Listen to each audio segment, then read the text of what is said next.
ভারতে এখন চলছে স্বর্ণ নিয়ে ব্যাপক আলোচনা। কারণ ইংল্যান্ড থেকে ১০০ টনের বেশি স্বর্ণ ভারতে এসেছে। কিন্তু এত বিশাল পরিমাণ স্বর্ণ ইংল্যান্ড কেন দিল ভারতকে? আবার এই স্বর্ণ আনলই বা কেন ভারত?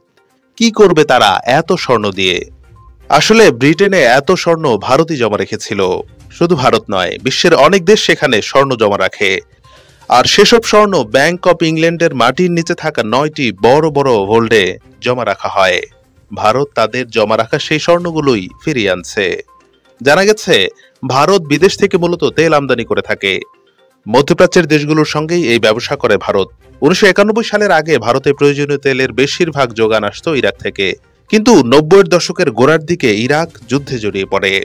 একই সঙ্গে ছিল আমেরিকার চোখ রাঙানি। সব মিলিয়ে তেলের দাম হু হু করে বৃদ্ধি পেতে থাকে। এতে ভারতে তেলের সংকট দেখা দেয়।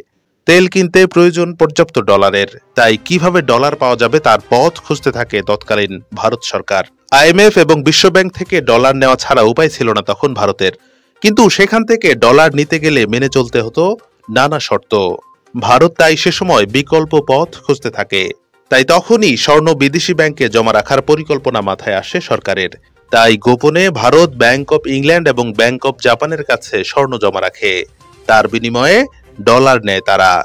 এখন বিদেশে জমা রাখা সেই স্বর্ণই ভারতে ফেরানো শুরু হয়েছে। এদিকে রাশিয়া এবং ইউক্রেন যুদ্ধে আমেরিকা, ইংল্যান্ড সহ অনেক দেশই রাশিয়ার উপর নিষেধাজ্ঞা জারি করেছে। ভারতও তাই ভবিষ্যতের কথা চিন্তা করে এমন পদক্ষেপ গ্রহণ করেছে বলে ধারণা করা হচ্ছে।